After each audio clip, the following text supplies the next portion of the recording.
And I think a lot of people we've been discussing, talking with, a lot of the businesses that we're involved in, and a lot of the business people within chiropractic still running practices that we speak to, this is a big conversation that's going on, is what can I do to establish monthly recurring revenue so that I decrease the stress of needing to race to profitability every month. But I start with, ultimately, the goal is financial freedom, meaning you start the first day of every month meeting and exceeding what your expenses are. So you actually start profitable. That takes time to get to.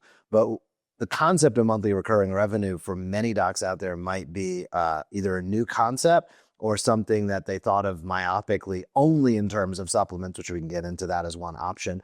But what are some of the core ways that a doctor can start to consider monthly recurring revenue in their practice? And the second question, which kind of is maybe the first one in reality, is why is that so important? When chiropractors ask me, if you were to go into practice today and you wanted to have the most successful, least stressful, right? The most successful and least stressful type of practice, what would you do? My answer to them would be, I would figure out a way in which to generate monthly recurring revenue. And I would figure that out through my primary service that I love to offer, which would be adjustments. So creating some sort of monthly program that people can come, very much like the Joint in concept. They have memberships. People pay to become a member, and as a member, this is what it costs for your care. What that does is, as you have monthly members paying you a monthly fee, you're able to know you can count on a certain amount of money every month.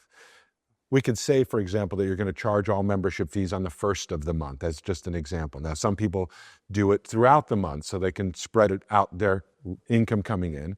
Doesn't matter which way you do it. The point is that every chiropractor has a monthly overhead. They have a fixed amount of money they're on the hook for every month. That typically is your rent, your staff, your salary, your taxes, your utilities. There is a least amount of money you must make in order to cover your bills. And most chiropractors in about 10 or 15 minutes could figure out that number. If you were to ask me, what would be the smartest way for you smart chiropractors to run a smart practice? I would say that you want to start with the goal in mind to generate as much monthly recurring revenue as your, what we call MVMI, your minimal viable monthly income. The least amount of money you must make in order to pay all your bills or to not be stressed out. That's math. That's not even difficult math. That's not even calculus, geometry, or trigonometry. That's just addition, okay?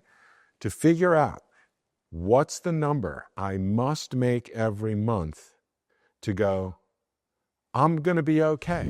If you want to make your practice easier, more profitable, more fun, and experience more freedom, then check out Patient Pilot's weekly reactivation emails to pilot more of your past patients back into your practice. Check them out at thesmartchiropractor.com.